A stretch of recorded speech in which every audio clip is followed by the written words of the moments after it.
Sejam todos bem-vindos, estamos aqui no nosso segundo podcast do Gran Talks. Hoje, nesse dia, temos duas convidadas super especiais, que elas já vão se apresentar. Eu sou o Cássio, sou diretor da Grandeza Empreendimentos. E estamos aqui hoje com essas convidadas que são parceiras nossas desde o nosso primeiro empreendimento, desde a época da Cadim também. E elas são pessoas que, além de exemplos de empreendedorismo, exemplo de empresa, de seriedade, são também mãe e filha, uma dupla dinâmica, que se tornaram amigas, que eu tenho hoje o carinho de dizer que são nossas amigas. Então, sejam muito bem-vindas, Kátia e Ilana.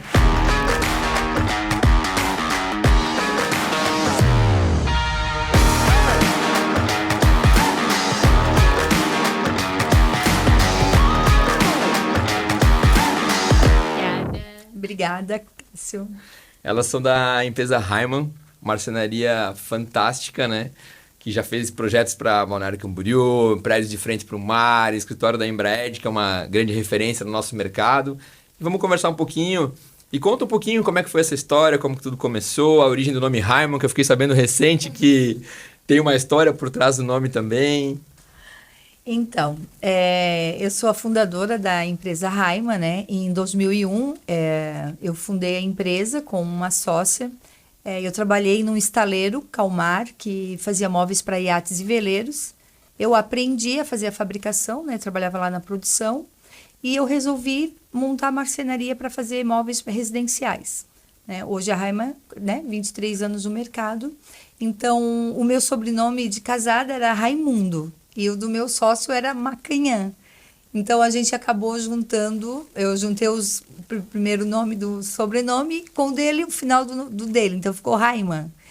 Então, no começo da empresa, ou de vez em quando tem clientes que perguntam, e aí, Heimann é alemão? Então, depende, né? Tem clientes que aí é bem chique lá. E eu falo, não, Heimann é alemão, sim. Mas mal sabe ele que Heimann começou do sobrenome Raimundo. Caraca, 23 anos, hein? Uma história. E aí, Ilana, me conta, como é que foi tu entrar na empresa da tua mãe? Como é que foi essa jornada, assim? Tu tava estudando, aí tu foi trabalhar, como que foi? Sim, primeiro, obrigada pelo convite, né? A gente ficou muito honrado com esse convite aqui teu. Eu tô na Heimann já vai fazer uns 4 anos, né? Esse ano a gente completa. Eu nunca quis saber da parte de arquitetura, nunca me interessei, nunca, né, pisei na Heimann, assim. Até às vezes, quando eu tava em férias, a minha mãe sempre falava, não vai ficar em casa sem fazer nada, vai pra empresa pra fazer alguma coisa. Que o medo hoje eu sou mãe, né? O medo da mãe é que o filho, né, dê aquela perdida. Então ela falava, não, tem que fazer alguma coisa. Eu falava, não, eu vou fazer qualquer outra coisa, mas na Heimann eu não piso. Tipo, não gosto de trabalhar aqui, ia lá, bufava, virava o olho...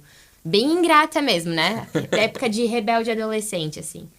Então, teve até uma vez que a gente sempre conta pros amigos que a gente discutiu por causa da cor da cortina do meu quarto. Porque ela tava querendo, né, escolher os MDFs, a gente ia se mudar, então ela queria fazer um quarto pra mim. E aí ela, tu quer o off, tu quer o bege, tu quer o branco... E aí eu, tanto faz, eu só quero entrar com o quarto pronto. Então, foi uma coisa que eu nunca me interessei. E ela sempre decidia tudo, fazia tudo sozinha. Então... Veio pandemia, né? Eu engravidei nesse meio tempo, então parece que uma chavezinha virou assim na minha vida. Eu sou formada e pós-graduada em Direito Previdenciário, gostei, atuava na época, gostava, ganhava dinheiro, tudo, mas não sei, assim, acho que, Deus acho que falou comigo indiretamente, uma chavezinha virou pra mim. E hoje eu não consigo me imaginar fazendo o que eu fazia antes. Eu não consigo imaginar mais sendo advogada ou estudando para concurso público, porque... Eu realmente me encontrei na Heimann, assim. Eu amo o que eu faço.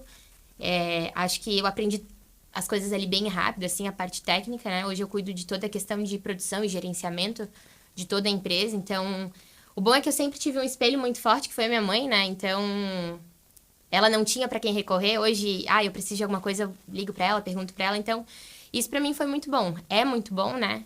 E é como eu te falei, eu acho que eu não me imagino mais fazendo outra coisa na vida. Mas... Me encontrei de verdade. Então, quando a gente se conheceu, que foi a reforma da Cadim em 2021, tava 1 ano só. Uma das primeiras obras, Caraca, a gente foi cobaia e não sabia. Foi todo um gerenciamento ali de obra. Acho que de parte bruta, assim, eu acho que a Cadim ali durou 9 dias de montagem, da parte bruta maior, assim, né? E depois ficou o acabamento, por causa da pedra, depois teve aqueles detalhes. Mas foi, acho que uma das primeiras obras grandes, assim, que teve que eu acabava gerenciando. A mãe, na época, estava por trás, né? Acho que 2 anos, assim, ela sempre ficava por trás, até, de fato, largar o bastão inteiro. Mas Caraca, é isso aí. não pareceu, tá? Juro que eu fiquei impressionado agora que tava só um ano, porque, de verdade, daria pra dizer que estava há muitos e muitos anos, porque com toda a forma que foi conduzido, com a profissionalismo, com toda a dedicação, com todo o conhecimento que tu já tinha, impossível dizer que tava só um ano. Obrigada. É verdade? Eu sou muito bisbilhoteira, assim. Então, quando eu entrei na Raima, a mãe não deixou eu ficar no escritório. Ela falou, não, ela não acreditava também no começo um pouco, né? Quando ela entrou na Raima, que era a pandemia, né? A gente, em maio, eu lotei a empresa até dezembro, de tantas vendas que teve na pandemia. E eu comecei a falar para ela que, tô com muito trabalho e isso também impulsionou ela a ir me ajudar. E aí ela falou, mãe, eu quero ir lá trabalhar contigo e eu vou cuidar do financeiro, te ajudo no financeiro. Eu falei, negativo. O financeiro é a coisa mais fácil que tem para mim. Só entra e sai. Não tem mais nada no financeiro. Tu tem que ir lá comer poeira lá no galpão. Se tu gostar, aí tu fica trabalhando na Raima.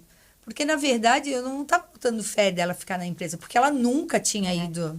Quando ela disse que ela ia, de vez em quando, eu acho que... Eu ficava 3 dias só e já Não, corria. um dia ela ficava. E já corria, já. Então, eu falei, para ti trabalhar numa empresa, tu tem que ir no chão de fábrica. Tu tem que comer poeira que nem eu comi. Se tu gostar, tu fica com a empresa. E se tu gostar, eu vou dar a empresa para ti, hein? E eu não deixei ela ficar no financeiro.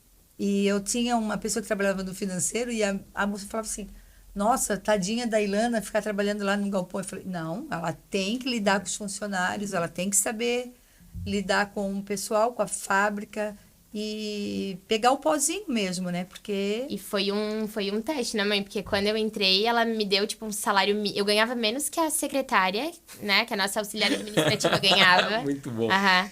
E eu tinha responsabilidade... Óbvio, ela não largou tudo nas minhas costas, mas eu tinha uma responsabilidade muito grande. E eu tinha o Arthur o Arthur nasceu em maio, eu comecei ali em setembro, outubro.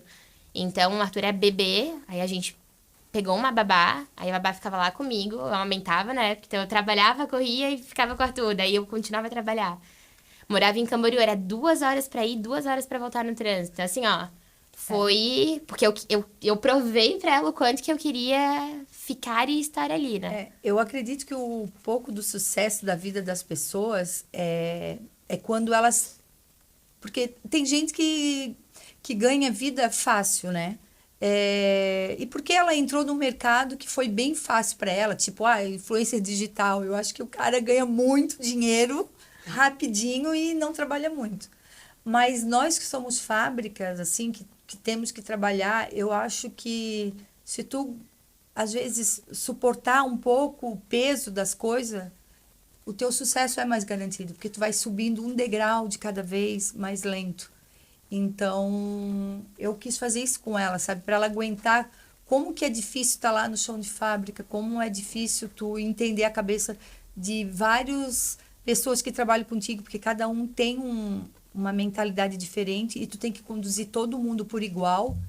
Então, eu acho que foi muito sucesso para ela hoje dela ter alcançado essa rapidez de aprendizado, porque ela foi lá pro chão de fábrica mesmo, né? Tudo começa ali, né? Muito confortável. Isso é uma coisa que a gente vê, assim, é muito comum um erro hoje na vida de muitos empresários que têm empresa familiar, vem cá o meu filho do meu lado, não que seja errado, né? Mas coloca ele numa posição muito alta sem ele saber o que acontece na empresa, né? E ter essa jornada, né? Ter esse conhecimento todo é fantástico. Parabéns, porque é muito mais fácil botar teu filho aqui sentadinho, confortável, no ar-condicionado, vem cá, filho, mas não tá no dia a dia, né? E uma coisa que eu vejo na Raima que eu acho muito bacana, até falei com as meninas ali da consultora esses dias, que como que a equipe de vocês ela tem um senso de pertencimento muito forte.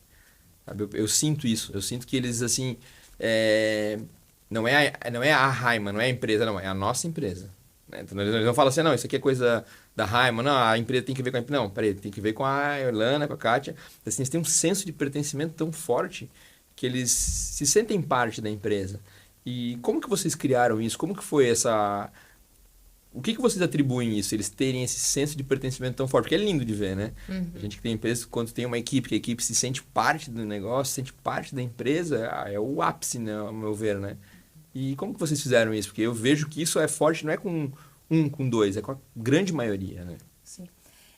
A gente, quando contrata um funcionário, eu chego para o funcionário e a gente acaba falando para o funcionário tudo que a gente precisa dele. Ó, a gente trabalha, se você chegar atrasado 2, 3 vezes, você não vai aguentar na nossa empresa. A gente já fala de início já para o funcionário. Faltar, a gente não admite funcionário que falte. Nós temos o compromisso de atender o cliente. Então, assim, a gente faz uma características de itens no dia que ele chega.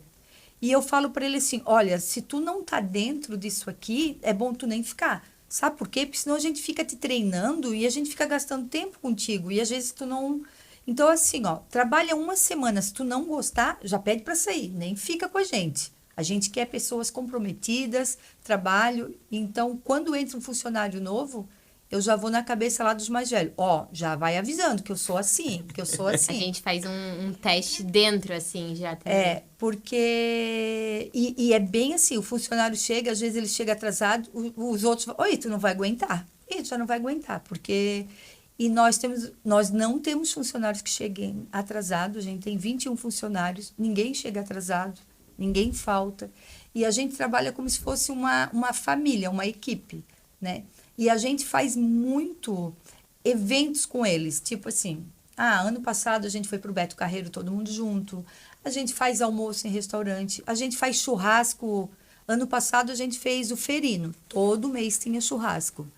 Então, para unir eles ali dentro, né? E a gente é um todo, não é um funcionário que cuida disso, um funcionário que cuida daquilo, um é montador, um é marceneiro, não. Todo mundo é igual numa mesma panela, todo mundo trabalha junto. Então, a gente força muito na questão em reunião, assim, que não é o...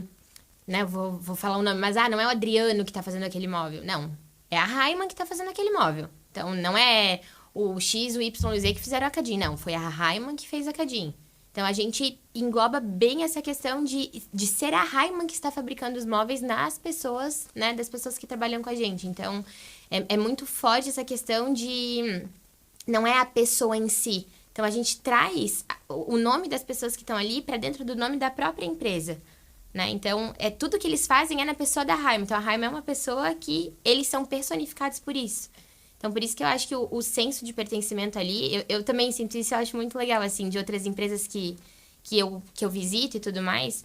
Então, o funcionário, ele não é só um funcionário ali, não. Ele é um colaborador, porque ele está ali colaborando com o crescimento. E uma coisa que a mãe, né, fez durante muitos anos, e hoje sou eu que faço o pagamento, né, e hoje eu faço também, a gente paga o salário com muita gratidão, né, eu tô pagando ali realmente, porque assim, eles conquistam tantas coisas com o dinheiro dali, que às vezes é 100% dali, então, é muito gratificante eles terem esse reconhecimento também, que é dali que tá vindo a comida na mesa, é dali que tá vindo o carro novo, é dali que tá vindo a casa nova. Então, eles têm essa visão, e acho que, né, aí vem a resposta à tua pergunta. Acho que esse senso de pertencimento é exatamente disso. Deles construir e edificar a vida a partir do trabalho que eles fazem ali dentro com a gente. Outra coisa também que tem na Raiman, os nossos funcionários são bem antigos. A Raiman tem 23 anos, eu tenho funcionário de 21 anos, tenho de 15 anos, 16, 18, 12, 10 anos, 6 anos, bastante funcionários antigos. E também eu tenho 6 funcionários que já saíram da empresa e retornaram para a empresa. Então, para mim é gratificante quando um funcionário sai da empresa e depois de 2, 3 anos eles voltam para a empresa. E esses, quando eles voltam, eles não saem mais. Então, quando eles voltam, eu falei, tá ferrado, né? Porque se tu voltou, tu não vai sair mais, né? Não vou sair mais. Então, eu tenho uma equipe bem antiga e uma equipe que também retornou na empresa. Então, isso é muito bom. Isso é um termômetro muito legal, né? Você tem uma equipe um colaborador, é normal, né, na jornada. A pessoa, vou buscar um novo desafio. E quando ela retorna, nossa, é muito gratificante. Sempre que já aconteceu isso com a gente também, é um termômetro muito fantástico. Porque é sinal que, cara, a empresa está sendo muito boa para as pessoas, né? Que é o principal de tudo, né? Exatamente. E hoje não tem sucesso de uma empresa se tu não sabe liderar uma equipe. porque uma empresa é uma equipe, né? Então, eu vejo muito o lado emocional dos meus funcionários também. Às vezes eu vejo um com cara feia, eu vejo que ele, já sei que ele brigou com a mulher, eu vou lá, converso. Você é meio terapeuta, ele eu tem sou que meio ter. a mãezona deles, né? Eu estava numa reunião de mulheres aqui no empreendimento aqui em Itajaí, e uma amiga minha, ela tem uma empresa grande em Itajaí, e ela falou assim para mim: como que tua equipe fica tanto tempo contigo? Porque eu tenho problema na minha empresa, eu tenho 60 funcionários, e eu não dou conta. Sai direto. E eu estava falando para minha gerente, né? Porque eu falo só com a minha gerente, eu não falo com os funcionários. Eu falei: tu vai ter problema com os funcionários a vida inteira. Se tu não tem tempo de falar, tu que é dona, tu não tem tempo de falar com a tua equipe, teus funcionários, a cada 2 meses, tu vai sair. Porque ela fala que entra funcionário, fica 2, 3 meses, sai. Ela tem um giro gigante. Eu falei: o primeiro problema é que tu não fala com teus funcionários. Teus colaboradores, As pessoas gostam de ser ouvidas, né? Então... assim, a conexão que a gente cria com o colaborador, ela tem que ser muito forte. Uma coisa que eu falo para todo mundo, assim, dentro da Cadinha da Grandeza. Cara, a gente passa mais tempo aqui do que com as nossas famílias. Né? A gente passa muito tempo envolvido com o trabalho. Então, se isso aqui não for bom, não for prazeroso, não faz sentido. E essa conexão, a gente vai criar melhor, a gente vai criar esse ser prazeroso, fazer sentido com essa conexão, com esse lado humano também. Porque não estamos ali só para trabalhar. A gente está ali, pelo trabalho. Mas não só para o trabalho, né? Tem a nossa vida. Isso está falando agora, também tem um outro dado, que a Cadinha hoje, saindo um pouco da Grandeza, mas a Cadinha, ela tem hoje a menor taxa de rotatividade de corretores da região. Nós temos corretores já com 9 anos de casa, o que é muito raro no ramo, porque a gente sabe que corretor roda muito, né? E isso também é algo que a gente faz, sabe, Kátia? A gente tenta seguir o caminho que nem você está falando, sabe? De estar próximo das pessoas, de valorizar as pessoas que lá estejam com a gente, né? Porque, em resumo, é isso. A empresa são as pessoas. Exato. Tu aguentar uma equipe é fundamental. E falando em pessoas, né, me lembra processo também, tem uma coisa que eu achei... Eu não sei se toda marcenaria trabalha assim, mas acho muito interessante em vocês que vocês comentaram que a pessoa que faz os móveis lá na marcenaria, que executa lá, é o mesmo que instala, né? É o mesmo. Isso sempre foi assim ou não? E por que é assim? Todas as marcenarias são assim? Eu achei muito interessante isso. Antes, na verdade, sempre foi assim, né? O marceneiro que fabricava e instalava. Né? Um pouco antes de eu entrar, era a questão deles tirarem mesmo o plano de corte, não tinha uma engenharia, né? Antes disso e tudo mais. Acredito que a grande maioria das marcenarias um pouco mais avançadas, elas trabalham no sistema de montadores. É uma coisa que a mãe, acho que até, ela vê muito, ela fala que quer migrar, é uma coisa que eu já sou mais insegura de migrar, justamente por isso que tu fala. Teve uma montagem que a gente fez agora em Balneário, e a arquiteta foi lá, né, falou com o marceneiro e tudo mais, ela ficou de boca aberta. Como que a pessoa que estava lá montando sabia do projeto inteiro? Pra ela me mandou mensagem na hora, falou: Ilana, como assim? Né? O que é isso? Nunca trabalhei com uma empresa assim. Falei: não, Liara, né? Falei o nome da pessoa. Mas, né, Liara, a questão é que a pessoa que fabrica, é a pessoa que monta ali, né? A gente pode perder um pouco agora, mas a gente ganha no futuro. E pra ela foi primordial, assim, a pessoa saber do milímetro ali, de tudo, de saber como foi pensado, de como foi instalado. Então, acho que isso é uma coisa que agrega a longo prazo, né? É que assim, Cássio, a mobília, os móveis para dentro de uma casa, ela é uma obra de arte, né? Fabricar um móvel é uma obra de arte, porque não é qualquer pessoa que faz um móvel, né? Porque os nossos móveis, eles não são, eles têm designer, né? A maioria dos móveis que a gente fabrica na Raima, eles têm um canto curvo, eles têm um diferencial. E o marceneiro, quando ele fabrica aquilo, ele usa a criatividade dele também, né? Porque a arquiteta passa um desenho, mas quem vai dar a forma é o marceneiro. Então, ele faz aquilo com todo o carinho. Aí, tu imagina, ele caprichou naquilo certinho, fez tudo bonitinho. Aí, vai uma outra pessoa e vai lá e monta. Não vai ter o cuidado como ele teve de fabricar aquele móvel. Então, ele fabricou. Quando ele coloca no lugar, ele quer que aquilo fique uma obra de arte. Então, para um marceneiro montar, para nós tem esse diferencial, né? Porque qualquer probleminha que dá, ele vai dar um jeitinho lá, ele vai regular, ele vai ele vai fazer o negócio funcionar e não ficar um móvel que uma pessoa foi lá e montou de qualquer jeito e ficou, né? Então, Eu achei bem interessante porque é uma tendência. A gente vê que essas grandes marcenarias, elas montam num local, numa indústria, e depois vem só uma equipe de montagem, né? Isso. E aí, quando vocês falaram, eu achei super, super interessante. Até uma curiosidade, para quem não sabe, nosso relacionamento com a Heimann começou porque nós estávamos escolhendo uma marcenaria para fazer nossa reforma da Cadin. E eu estava tão desanimado com as marcenarias, né?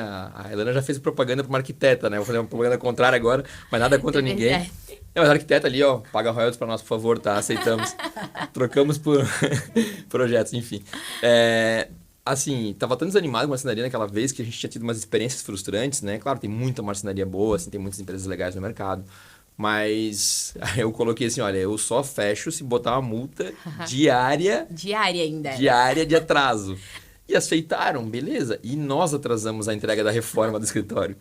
Aí, o jurídico tá vindo aí. Aí a Kátia me liga um dia pra falar assim, Cássio, vem aqui pra gente conversar um pouquinho. Eu pensei, meu Deus, e agora? Porque ela vai querer a multa ao contrário, né?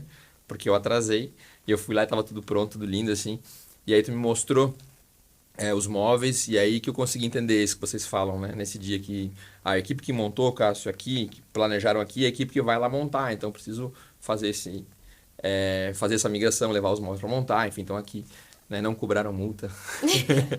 Parceria, né? Cássio, Isso aí. eu nunca tive medo de botar multa num contrato, nunca. Qualquer cliente que pede para colocar, já teve cliente que pediu para mim botar a multa mais alta, porque em 23 anos eu nunca entreguei um móvel atrasado. Uau. E isso se um cliente fala assim, ela entregou o meu móvel um dia atrasado, não é verdade. Porque eu dou um prazo um pouco maior para o cliente, porque eu gosto de entregar antes. Porque a gente não faz...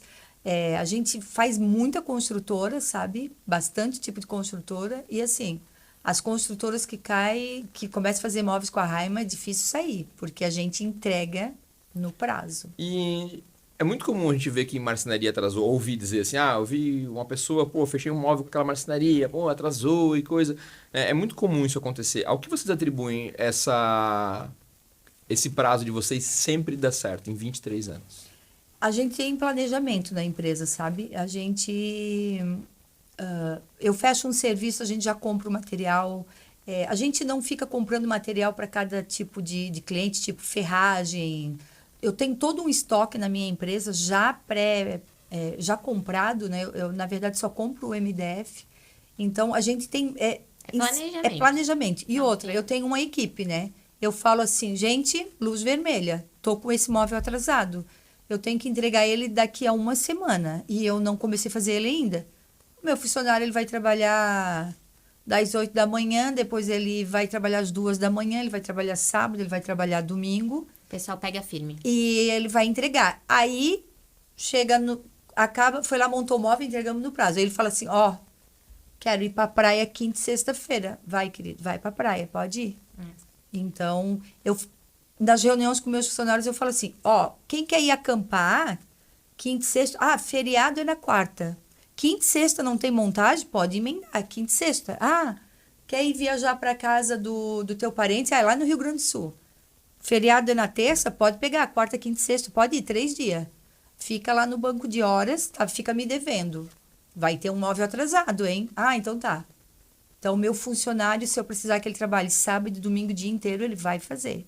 Então, essa é a jogada. A jogada é a equipe que eu tenho. Porque eu tenho móveis atrasados, mas dentro da empresa, não para o cliente. Então, tipo assim, uma cozinha a gente fabrica em 3, 4 dias. Então, tem uma cozinha, hoje é segunda, e eu tenho que entregar uma cozinha segunda-feira que vem.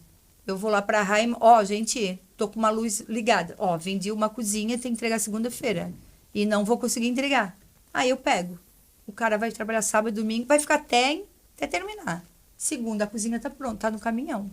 E então, a cozinha se vai. eu pedir uma cozinha segunda-feira para vocês, até sexta-feira tá pronto lá em casa. Não, claro. O planejamento é muito forte. Aí tem aquela... Aí tu vai entrar no final da fila. Aí tem aquela história assim, o cliente é meu, ele chega e fala assim, Kátia, eu comprei um apartamento e quero mobiliar. É só a cozinha, 2 banheiros e 2 armários. Eu quero para daqui a 30 dias. Desculpa, não vou pegar. Eu tenho uma facilidade de falar o não muito grande, porque eu não vou entregar. Então, eu não fecho. Tem uma arquiteta agora também. Outra, viu? Outra arquiteta. Nós fechamos 2 serviços muito grandes para ela.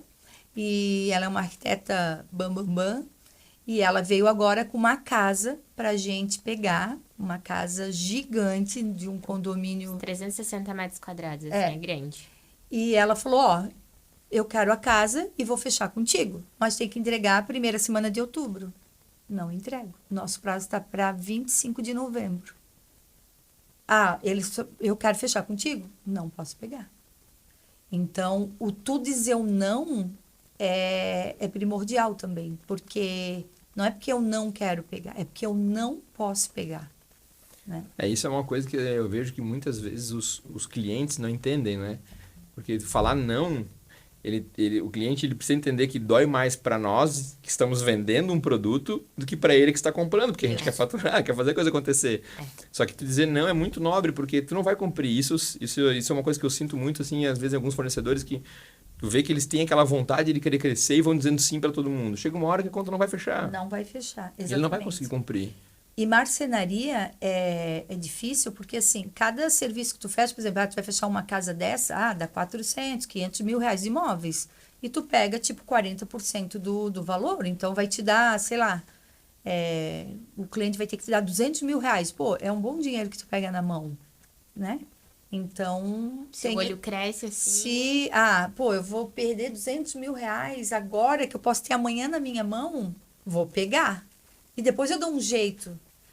E na fabricação não tem como dar um jeito, porque a fabricação é que nem tu cozinhar um feijão. Ele vai precisar de 2, 3 horas para fazer um feijão. Tu não consegue fazer um feijão em 10 minutos. Eu não conheço essa panela que faça um feijão em 10 minutos. Porque o feijão, ele precisa ter esse determinado tempo para ele cozinhar. Então, eu não consigo fazer uma casa em 30 dias. Consigo se eu não tivesse nenhum cliente na frente. Mas eu tenho 30, 40 clientes. A gente atende uma média de 18 clientes por mês. Caramba. Então, quer dizer, eu tenho, antes de fechar essa casa e entregar, eu tenho 30 clientes na frente ainda dele, que já me pagaram. Então, eu tenho agosto e setembro, que são, vamos dizer, 15 clientes cada mês. Eu tenho 30 clientes na frente. Eu tenho que pensar que eu tenho que entregar. E isso, assim, o não é tanto para a casa inteira como para um banheiro, né? Então, a gente teve uma cliente agora também que fechou, foi um lavabo. E o prazo dela, ela deu uma enrolada ali para fechar, acabou indo para novembro o prazo dela. Né? Na negociação, ele estava final de setembro. No decorrer disso, foi fechando. Quando ela foi assinar o contrato, olha, é novembro. Mas para antes... O contrato vai ser novembro. Se eu conseguir te entregar antes, eu vou te entregar antes, né? Porque, como tu bem sabe também, se der pra entregar antes, a gente entrega. Mas o não, como a mãe falou, o não é não. E, infelizmente, tem que dar o jeitinho de saber falar, né? Porque a gente também não quer perder pra sempre aquele cliente. Então, como tu falou, dói mais pra quem tá falando do que pra quem tá ouvindo. Porque pra gente também é um processo bem delicado. Principalmente do meio do ano pro final, né? Porque quando todo mundo vem muitos arquitetos novos, vem muitos clientes novos, então o dizer não ali a gente sente um pouquinho, sim, dói no coração. Isso em todos os segmentos, nem no nosso caso, né? Tem muitos clientes que vêm nos ofertar terrenos para permuta. No caso, me ofertaram um terreno maravilhoso, pouquíssimos metros do mar, um terreno gigante, dá para fazer um empreendimento lindo, só que o prazo de entrega que o proprietário pediu, eu falei para ele, olha, não é viável. Se alguém te prometer esse prazo que você está desejando, não vai cumprir, porque não tem milagre. Nós temos um prazo de aprovação de projeto, nós temos o desenvolvimento desse projeto, nós temos a incorporação, nós temos mais um prazo de obra inteiro e depois a entrega, né? E eu vejo que esse fato de saber se posicionar e dizer não ante uma oportunidade boa, né, vai construindo a nossa credibilidade, né? Assim como vocês, uma casa com um projeto de imóveis maravilhoso, cara, é uma oportunidade linda, quem que não quer? Só que tu dizer não uma oportunidade dessa... se posiciona, né? Vai dizer assim, bom, é uma empresa séria, não tá só para fazer uma venda e depois deu, né? Quer ter continuidade. E aí é o que a gente ganha muito cliente, é por isso, porque talvez, às vezes, essa arquiteta, ela vai fechar com outra marcenaria, que vai dizer sim, que vai entregar em outubro, e a marcenaria não vai entregar, e ela vai pensar, poxa, Se eu tivesse fechado lá, teria dito o valor correto. E aí as arquitetas acabam sempre voltando para a Raima, porque elas sabem que quando eu digo não é não, mas quando eu digo sim, eu entrego adiantado. Então, a gente tem muito retorno de clientes. Os clientes acabam retornam muito para a empresa. Eu queria fazer uma adega lá em casa esse ano, então, só para final do ano. Só pra final. E olhe lá, tá? Porque já a produção e venda aqui, né? Então a gente, querendo ou não, a gente tem que ficar toda a vida planilha, riscando o dia, ali, bem contado. Pra também eu não passar um prazo muito longo pra venda, porque eu também não posso quebrar o ciclo de venda da empresa, né? Pelo capital de giro. Mas eu também não posso dizer um tempo a mais, porque senão a minha capacidade produtiva eu não consigo mexer, né? Eu sou formada em administração de empresa, né? Me formei em 93 em administração de empresa e sou pós-graduada em gestão empresarial. E essa minha pós-graduação, ela foi muito em cima de planejamento, né? Foi pela Fundação Getúlio Vargas. Então, eu sou muito metódica em termos de relatórios. Do dia que eu criei a minha empresa, 23 anos atrás, até hoje, eu tenho os mesmos relatórios. Eu imprimo, todo mês sai 8, 10, 12 tipos de relatórios da empresa. Então, eu tenho relatórios de tudo quanto é coisa que tu pode imaginar. Então, eu tenho relatórios de produção, relatórios de venda, relatórios de orçamento. Então, eu sou muito em cima de números. Então, tudo para mim é números e tempo. Então, eu sou muito focada em planejamento. Desde que eu montei a empresa, eu funciono só em cima disso. Eu toco a Raima, a gente não só fabrica móveis, é sempre tudo planejado, tudo bem administrado em cima de planilhas, de estatísticas, de quanto tempo. Então, tudo é muito planejamento. A gente, tudo, tipo, a gente fala, temos que comprar material até final do ano, tem que comprar isso, tem que comprar aquilo. Tudo planejado, é bem cotado as coisas na empresa. Isso é importante porque também tu vai criando um histórico, né? Tu sabe o que aconteceu e consegue tomar uma decisão mais tranquila, porque a gente tem que dar uma olhada pro retrovisor para ver o que aconteceu, para saber planejar o futuro, né? Há 23 anos da nossa empresa, todo final de ano, dia 20 de dezembro, todos os funcionários estão limpando a empresa. A gente não tem mobília para montar na última semana. Eu sempre falo para ela, a gente ganha dinheiro na Raima de 1º de janeiro até 10 de dezembro. Passou disso, eu não quero ganhar dinheiro de 10 de dezembro em diante. Por quê? O cliente está estressado porque ele quer a casa dele limpa, arrumada para o Natal, para o Ano Novo. Ele não quer ter gente lá dentro de casa montando as coisas. E, geralmente, a maioria das marcenarias, elas pegam o cliente final do ano, elas ficam lotadas e ficam... Então, eu evito de estar dentro da casa do cliente em dezembro. Então, eu falo assim, não vou pegar móveis nesse período, férias coletivas para os funcionários, 15 dias, então, do dia 20 de dezembro até segunda semana de janeiro, a gente está de férias. Funcionou desde que eu montei a empresa. É estatístico isso e é o real, porque agora a gente já está vendo o dia que cada marceneiro já vai pegar férias, porque cada um pega num dia diferente, porque naquela última semana eu não estou estressada. Eu vou passar meu Natal bem tranquila, a gente tem família, aproveitando, né? Então... E aí eu vou começar a ganhar dinheiro na segunda semana de janeiro novamente. Então, eu não sou estressada em dezembro. Dezembro eu vou ter que vender isso. Não, eu vou ter que vender em janeiro, fevereiro. Ali eu vou lutar para mim pegar serviço. Dezembro, não. Então, isso é uma coisa que eu vejo que eu sou contrária à maioria das empresas. Porque eu vejo que dezembro o pessoal tá louco. E dezembro eu tô descansada. Não existe certo e errado, é um planejamento, uma escolha que tu fez, tá dando certo até hoje, então pronto. Exatamente. Né? E falando em imóveis, a Ilana tava na Itália, que delícia, viajando. Como é que foram as tendências? O que tu viu de novo lá? Sei que tem umas cores com nome diferente, que eu nem sei o que é direito. Mas o que tu viu lá de novo que tu poderia trazer para nós, assim, que é uma tendência enfim, de momento, de que tá surgindo? E assim, o que acontece lá? Leva muito tempo para vir pro Brasil ou tá muito mais rápido hoje? A feira do Isalone, né, que é a Salone del Mobile lá na Itália, foi a primeira vez da Raima lá. Eu fui conhecer a feira, né, aproveitei dar uma viajadinha também.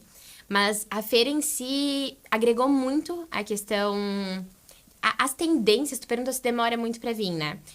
Já tô vendo em Casa Cor aqui, a maioria das casas cores já estão atribuindo essa tendência. Agora, a gente visitou a Casa Cor de São Paulo, a gente viu muitas tendências ali. As tendências aqui também na Casa Cor de Itapema, que a gente tá pra visitar.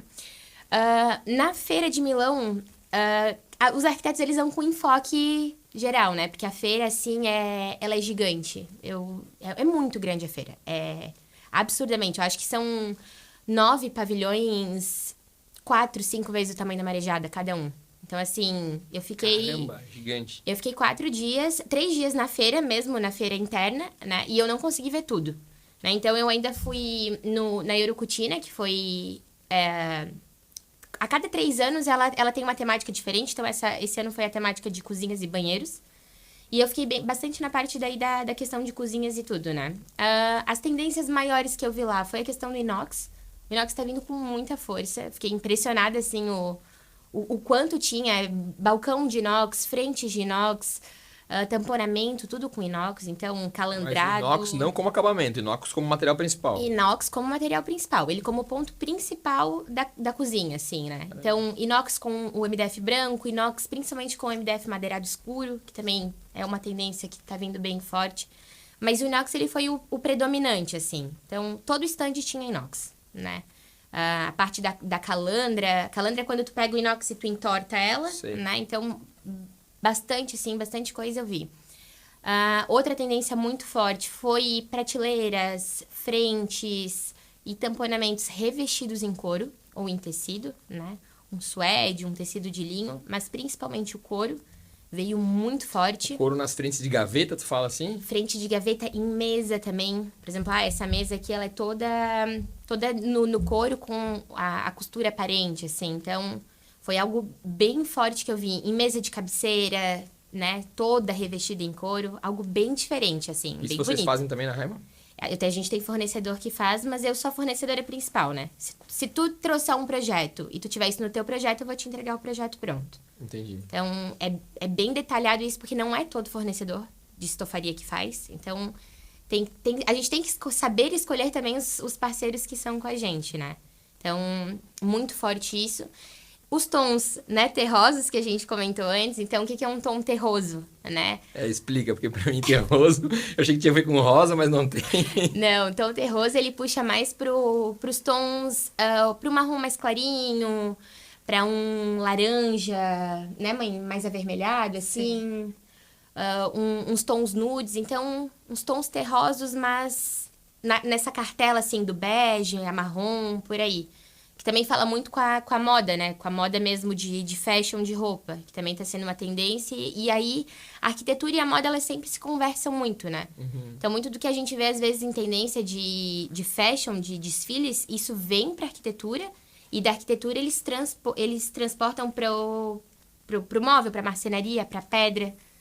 Uma tendência muito forte também foi a questão da pedra revestida, né? Frentes em pedra. A pedra, ela sendo mais flexível, os tampos, eles saindo e voltando. O tampo de pedra mesmo, né? Não a ver com a marcenaria. Mas isso também estava bem em alta. Pedra de rocha natural estava bem em alta também lá na feira. E isso tudo, nessa Casa Cor, ele já traz assim. Então, acaba que os arquitetos do Brasil, eles são bem... Me fugiu a palavra... Mas eles são bem antenados a isso, sabe? Até na feira eu encontrei muitos arquitetos do Brasil, assim. Então, querendo ou não, acontece lá. A primeira oportunidade de aplicação já é aplicado aqui no Brasil. Caramba, muito rápido, hein? Né? Muito rápido. E essas tendências hoje, como é que funciona para vocês aplicar isso também? É rápido? Que nem assim, você viu uma tendência lá, uma novidade, né? Aí um cliente teu te trouxe um projeto, já consegue de imediato colocar isso em prática? Já. Até o inox, antes da gente ver como tendência lá fora, né? Veio um projeto pra gente, né? Por referência de arquitetos e da cliente. Então, a gente fez um apartamento em Canto Grande, que ele era todo inox. Balcão, bancada de pia inox, frente de gaveta inox. Então, a gente sempre aprimora, claro, né? Depois aprimora, porque os nossos fornecedores também se aprimoram. Então... É questão de aprimoramento mesmo, de melhorar. Mas a gente já consegue estar executando antes de estar na feira ou, né, durante, enfim. A gente tem essa agilidade também. Entendi. E falando em projeto imóveis, conta alguma curiosidade, um projeto que vocês fizeram que foi o mais inusitado, assim, da história da empresa, aquele que vocês, caraca, esse não tem como esquecer nunca. Então, eu fiquei muito orgulhosa. Aconteceu, foi esse ano mesmo, né? Eu fiquei bem orgulhosa. Posso falar o nome da empresa? Claro. A Tigre de Joinville, ela precisava fazer um banco, que é um banco orgânico. Eu acho que tinha uns 6 metros o tamanho do banco. E foi difícil da arquiteta achar uma empresa para fabricar o banco. E quando eu olhei, ela me mandou o projeto, falei, eu quero fazer esse banco aí, que coisa maravilhosa. E a Tigre fechou esse banco com a gente. E impressionante que é um banco bem diferenciado. Peço que todos que estiverem ouvindo o nosso podcast aqui, né, que fosse lá no Instagram, Raiman Móveis, e desse uma olhadinha lá nesse banco, ele está lá, até como ele foi feito, né, e ele pronto. A gente conseguiu montar esse banco em 1 dia e meio lá na Tigre. E eu acho que era 10 horas da noite, a Ilana disse que eles estavam montando o móvel lá e o proprietário chegou e elogiou até o serviço. Os gerentes ali. Gerentes, é um banco paramétrico, né? O que é um banco paramétrico? É um banco, tipo... O banco paramétrico... Tô curioso pra ver esse banco agora. O estilo paramétrico é o quê? São várias peças, né? São várias peças, enfim, cortadas do jeito que vem o projeto. Esse projeto em si, ele era orgânico e ondulado. Então, ele se tu vê ele pronto, ele parece ele se vê como uma onda, né? Então, ele tem a parte reta, depois ele vai. Foi do jeito que as arquitetas pensaram. E ele é peça por peça ligadinha. Então, é como se tu fizesse um joguinho de miçanga, né? Um Lego, assim? Não, Tipo, miçanga. é como se tem uma linha, foi uma barra rosqueada, né? E aí tem a primeira peça, daí a gente coloca uma miçanguinha, aí vem a outra peça, aí coloca mais uma miçanga, vem a outra peça. Caraca. Isso foram... Vocês têm que ir no Instagram da Raiman olhar esse banco. O processo. E já segue nós lá. Ao todo, a gente desembalou, eu tava junto com os meninos da montagem, foram quase 150 peças. Pra fazer o banco. Pra fazer o banco. Qual o tamanho desse banco? Ele tinha 4,72 metros. 5 metros ali. É grande, mas pra 150 peças, você já pensa que não é tão grande assim. É peça pra caramba. É um banco muita paramétrico. peça. E a peça ela é numerada, então ela tem uma sequência, né? Uma sequência lógica. Então, se tu coloca a peça 107 no lugar da 109, o banco ele já fica desalinhado.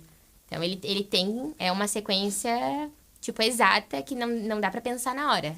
A execução dele toda é feita anteriormente ao corte do banco. Então, e ele é todo manual, né? Esse foi um projeto, assim, diferenciado, assim, que a gente fez. E deu muito... Foi prazeroso, assim, a gente depois ver ele pronto, né? E não querendo puxar o saco, né? Porque a gente já é amigo. Mas o projeto da Cadinho foi um projeto realmente bem diferenciado, né? Tanto de projeto quanto de execução. Até ali aquela parte central ali da mesa do atendimento, dos corretores, Sim. aquela de início. Que ela é uma mesa toda angulada. Ela tem um formato como se fosse um ponto de interrogação, né? O pé, ele é todo calandrado também em ferro. E os tampos são orgânicos também. Então, ali foi... Tu deu trabalho... Tem o teto ainda deu trabalho pra nós, né? ali. E ainda tem tem a lustre. parte de cima, que foi um lustre, aspas, né? Que depois foi puxada a iluminação, mas ele foi todo preso com cabo de aço. Foram 6 ou 7 pessoas para erguer aquele monumento, né? Aquela obra de arte, porque ela é uma peça muito grande. Eu acho que ela passa dos 5 metros de diâmetro, eu acho, ali. Sim, Eu acho que passa, sim. E ela foi toda erguida. Não sabia que era tão pesado. Foi A 6. gente vê pronto lá, né? Foi bem... O projeto da Cadinha, ele é um projeto bem diferenciado. Acho que é a imobiliária que mais é fora da curva. Literalmente com tanta curva que tem naquele escritório. Então, aquele projeto foi um projeto bem diferente também que a gente fez. Bem bonito. Bom, fico feliz, Né? feliz. Estamos chegando ao final já. Queria agradecer muito vocês. Mas antes da gente finalizar... gostaria que vocês falassem, porque eu acho tão linda a relação de vocês, sendo muito sincero, como mãe e filha, e trabalhando junto, e essa sinergia, essa conexão, assim, profissional e familiar, porque a gente sabe qual família que não tem seus desafios e qual empresa que não tem seus desafios. Vocês juntas conseguem unir isso muito bem, né? Que eu vejo que é muito sincero, o amor e o carinho que vocês têm uma pela outra, e o prestígio profissional. Então, são as duas coisas unidas. E eu tenho vários amigos que têm empresa, que estão tocando a empresa do pai, que têm filhos que vão assumir as suas empresas, né? Se vocês hoje pudessem dar uma dica para esses amigos meus que têm sua empresa e têm ou o filho para assumir ou está assumindo no lugar do seu pai, o que vocês falariam para ter essa união tão linda como vocês têm? Tu dá dica pro pai, eu não digo pro filho. Boa! Porque são dois pontos de vista bem diferentes, assim, né? Então, eu montei a empresa e eu sozinha, né? Na verdade, eu montei uma empresa com sócio e depois de 2 anos eu acabei comprando a empresa e eu fiquei sozinha.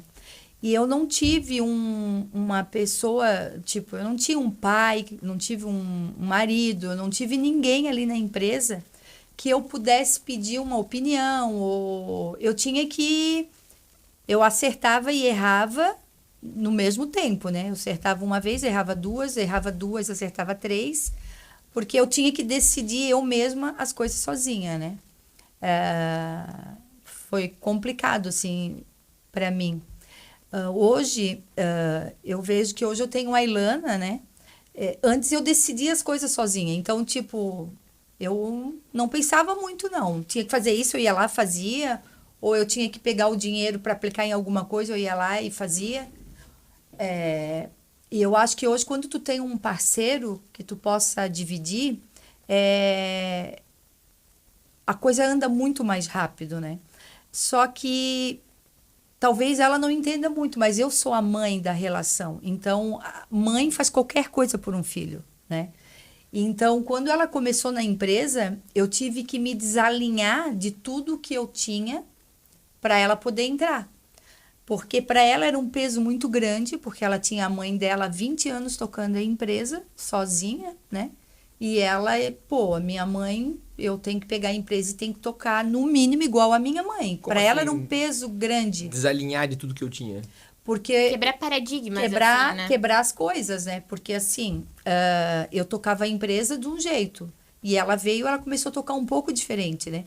Depois que ela entrou, a gente começou a fazer engenharia na empresa, que antes a gente não tinha. Plano de corte, que antes eu não tinha. Era uma coisa que eu queria colocar, mas não colocava, porque para mim estava fácil daquele jeito.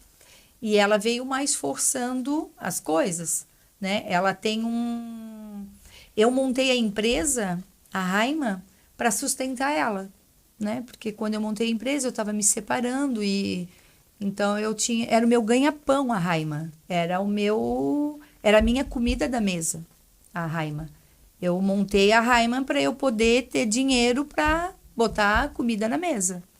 E ela veio de uma forma diferente, né? Ela nunca teve problema de pagar um boleto, né? E a cabeça dela funciona em crescimento. E eu, nesse tempo na Raima, o meu negócio não era crescimento. O meu negócio era sustentabilidade de pôr as coisas na mesa, né? Tipo, é diferente a visão, né? E ela veio com uma energia diferente da minha, da energia que eu tava. Eu sempre vinha... eu sempre adquiri o meu ganha-pão comprando imóveis, investindo em outras coisas, né? Ela já tem uma visão de investir mais na empresa, de aumentar, de ter um crescimento. Então, ela veio com uma energia muito forte, muito mais poderosa. Eu acho que ela solidificou mais a Raima do que quando eu estava na Raima, entendeu? Ela veio com uma visão de ter uma empresa mais forte, né? E eu tinha uma visão diferente, né? Então eu vejo que esse complemento hoje quando eu quero fazer alguma coisa, eu pergunto para ela, né? Então, acho que um conselho que eu dou para as pessoas assim que estão assumindo o negócio dos pais e para os pais também, assim, porque eu tive numa situação para mim foi um pouco delicada, assim, né? É a mesma história, são 2 pontos de vista diferentes. Até a gente passou por uma consultoria de transição de empresa, isso foi de suma importância. Principalmente pelo que a mãe fala. Ela queria me dizer o óbvio e eu não enxergava, né? Porque o óbvio... Uma coisa, quando tu tem uma empresa, é fato. O óbvio, ele tem que ser dito, né? Então, o que é óbvio pra ti não é óbvio pra mim. Então, existiam muitas coisas que eram óbvias pra mim, mas não eram óbvias pra minha mãe. E vice-versa. né? Então, veio uma terceira pessoa para mediar essa passada de bastão. Então, quando eu entrei na empresa, eu tinha um ponto a meu desfavor, porque eu não tinha o conhecimento, né, de nada, nunca tinha me envolvido com a área. E ela veio carregando o bastão há 20 anos, né, 19 anos, 20 anos na época. Então, assim, é como se a gente estivesse numa prova de atletismo. Se tem uma pessoa correndo e ela não tem segurança de passar o bastão para a pessoa que está na frente, ela vai continuar correndo e não vai passar esse bastão, né? Por quê? Porque a pessoa que está correndo atrás, ela não sabe se a outra vai correr tão rápido quanto ela está correndo. Ela não sabe se vai ter força para pegar o bastão. Ela não tá olhando para trás, porque é muito fácil hoje para mim dizer que foi muito difícil para minha mãe, mas eu não passei o que ela passou, né? Eu de fato, eu não sei o que é chegar no dia do pagamento e não ter dinheiro para folha, né? Eu assumi a empresa com dinheiro no caixa. Então, é muito fácil. Depois que eu entrei, o faturamento da Heimann duplicou, triplicou, né? Em questão de números mesmo. Mas para mim foi muito fácil. Por quê? Porque eu tinha dinheiro em caixa. Então, eu só tinha que falar. Mãe, vamos fazer isso. Então, veio o quebrar paradigmas que ela falou, foi realmente... A mudança, ela assusta, né? A zona de conforto, ela é boa.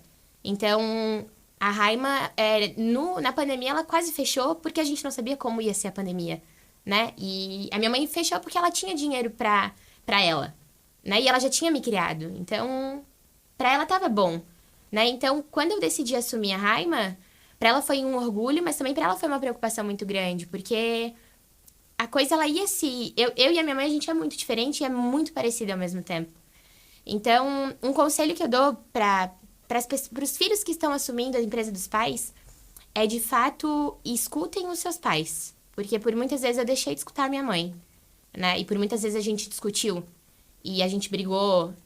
E isso, não que eu me arrependa, assim. Porque eu tenho um gênio difícil e ela também tem. Mas é agregador, porque tu discute com o Diogo, né? Vocês argumentam, vocês criticam. E para um pai e um filho que estão no mesmo negócio é um pouco complicado. Por quê? Porque mistura a família. Então, para minha mãe é muito difícil, quando a gente tá na Heimann, ela entender que eu sou sócia dela hoje lá. Eu não sou a filha dela lá. Então, para outros pais podem ter... Eu não consigo entender ainda. Pode ter, sim. Para outros pais pode ter essa questão, assim, né? E para nós, como filho, é uma coisa muito óbvia. Então, escutem os seus pais, né? Porque eles já passaram. Mas não deixa de falar o que realmente tu acredita, né? Não deixa de colocar a tua ideia na mesa. Porque, por muitas vezes, os nossos pais, eles estão numa zona de conforto que é difícil eles querer sair, assim, né? Então... Mas não deixa de escutar. Por quê? Porque se deu certo 20 anos, né? Se deu certo 5 anos, enfim, quanto tempo ali o pai tá, não queira chegar e mudar toda a regra do jogo, porque a empresa vai falir. Não tem como. Né? Então, se eu chegasse lá e quisesse mudar todos os princípios e os valores e os pilares que tem a Heimann e que tem a minha mãe, não tem como. As pessoas fecham móveis com a Kátia da Heimann, as pessoas não fecham móveis com a Heimann. Né? Então, mudar a cultura da empresa é uma coisa muito difícil dentro, para os funcionários aceitarem. Então, a gente tem que chegar de pouquinho em pouquinho e conquistando, não querendo se impor já, sentar na janelinha, mas não. Ir crescendo de pouquinho em pouquinho, porque, de fato... É muito bom trabalhar com os pais, é muito difícil, principalmente pela questão de reconhecimento, né, técnico e hábil ali. Porque o pai, ele sempre vai lembrar de quando começou, e o filho, ele sempre vai... Não, mas agora é diferente, não, mas é assim, assim, assado. Então, é uma linha muito tênue para as duas pessoas entenderem, assim, tanto pai quanto filho, né? Mas, se de fato a pessoa que tá esperando o bastão quiser continuar correndo... É só provar. Eu tive diversas provas e provei muito pra minha mãe que eu queria estar ali, que era ali que eu ia ficar e dali que eu não ia sair. E, de fato, a confiança, quando ela passou a confiar em mim ali dentro, porque como filha ela confia em mim, mas quando ela confiou em mim que eu ia pegar o bastão e, cara, aquele bastão ia ser meu filho, né? Eu não vou deixar a peteca cair, porque a partir do momento eu também tô contra a parede. Não é mais só ela que tá sendo atingida, eu tô levando pedrada com ela. Então, a partir do momento que eu consegui provar isso... Deu uma virada grande, assim. E eu não tô falando que foi questão de um mês, tá? Então, assim, as pessoas que estão assumindo aí, os pais, né? Não é rápido, não é fácil, mas ouve, né? Por isso que a gente tem 2 ouvidos, a gente tem que ouvir muito. Então, esse é o meu conselho aí pra essas pessoas. Uau, muito incrível. Isso me fez lembrar tem uma tríade de palavras que eu gosto muito, que é coragem, verdade e humildade. né? Eu vejo que isso foi de ambas, assim, né? A humildade da Kátia em entender que, cara, tudo que eu construí até aqui pode ser diferente, né? Que é difícil, né? Quem entende, assim, começou do zero, né? Literalmente vendendo para comer o almoço, como você acabou de falar. Agora a empresa está super bem, aí agora vai mudar tudo meu, mas e aquele medo de voltar lá atrás, né? E a Ilana já com a mentalidade toda acelerada, querendo fazer crescer, mas espera aí, calma. Também tem uma bagagem gigante, eu não posso negar isso, né? Olha, parabéns, realmente é muito... É isso aí. É Quando muito... tu passar o bastão pra Elozinha, tu vai ver. Pois é. Por isso que eu digo que eu me considero uma mulher de sucesso hoje, porque eu ter criado essa filha sozinha e ela ter essa ética que ela tem hoje, que ela é muito ética, então é o meu... Eu falo assim, eu sou uma mulher de sucesso, garantido assim, eu me orgulho demais do que eu construí, não pela empresa, mas por a filha que eu tenho hoje, né? Porque eu confio nela, assim, com certeza. Parabéns. Porque o sucesso empresarial é só uma parte da vida, né? Exatamente. Né? A parte financeira é só um elo, né? De todos os outros que a gente tem. Exatamente. Então, só tem a... Então, o sucesso da minha vida é essa filha, então... Uau. E agora já deu um neto também, né? Ah, essa vovó babona. Daqui a pouco, é porque a gente paga muito a língua, né? Daqui a pouco eu vou passar pelo processo que ela passou. Então, o jogo ele vai virar. Amém, Se né? Deus quiser. Amém. É isso aí. E hoje eu falo para ela, né? Que sucesso seria que se daqui a 20 anos esse bastão tu esteja passando para o Arthur, né?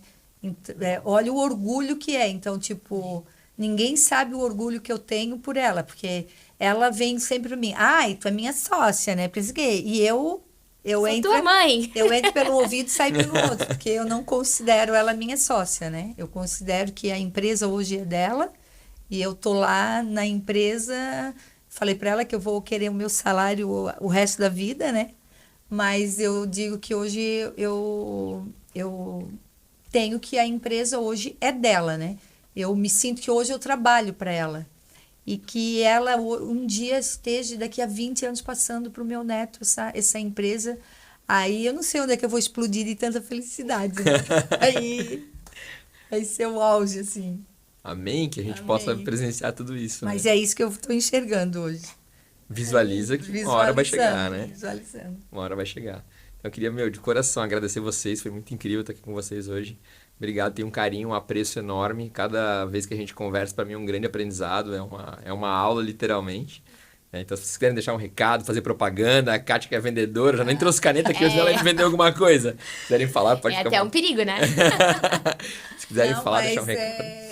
Eu sempre gosto que vocês dão uma olhadinha no Instagram da Raima, né? Que a gente tem todo o nosso serviço lá, a gente tem o nosso stories que a gente põe no nosso dia a dia, a gente adora postar as coisas. Eu adoro pegar a minha câmera e filmar o que a gente está produzindo dentro do galpão. Eu ainda sou chão de fábrica, adoro estar lá no meio do serviço. Então, se vocês puderem visitar o Instagram da Raima, Raima Móveis. O Raiman só, né, para as pessoas anotarem no carro, vou falar bem pausadamente, RAYM de Maria, ANN Móveis. Então, segue lá, gente, que eu vou ficar bem orgulhosa de ver você lá. Pessoal, novamente, muito obrigado, uma honra. Obrigada, Cássia. Quem está assistindo a gente aqui, espero que tenham aproveitado um pouco desse ensinamento todo maravilhoso que a gente teve com as duas aqui. Segue também a Grandeza no Insta. Fiquei sabendo hoje que vocês têm que curtir, compartilhar. Como é que é? Comentar. O que mais? Ativar Sininho, notificação. É isso aí. Daí eu fico também de bem com o marketing da empresa, tá? Pessoal, valeu. Se inscreve no canal, né? Se inscreve no canal aí, eu tô aprendendo. E se quiser apartamento, procura a Cadim, que vai vender a Grandeza, ou procura direto a Grandeza e Imóveis com Raima. Aí já faz o combo completo. Fecha tudo já. Valeu, obrigado. Obrigada. Obrigado,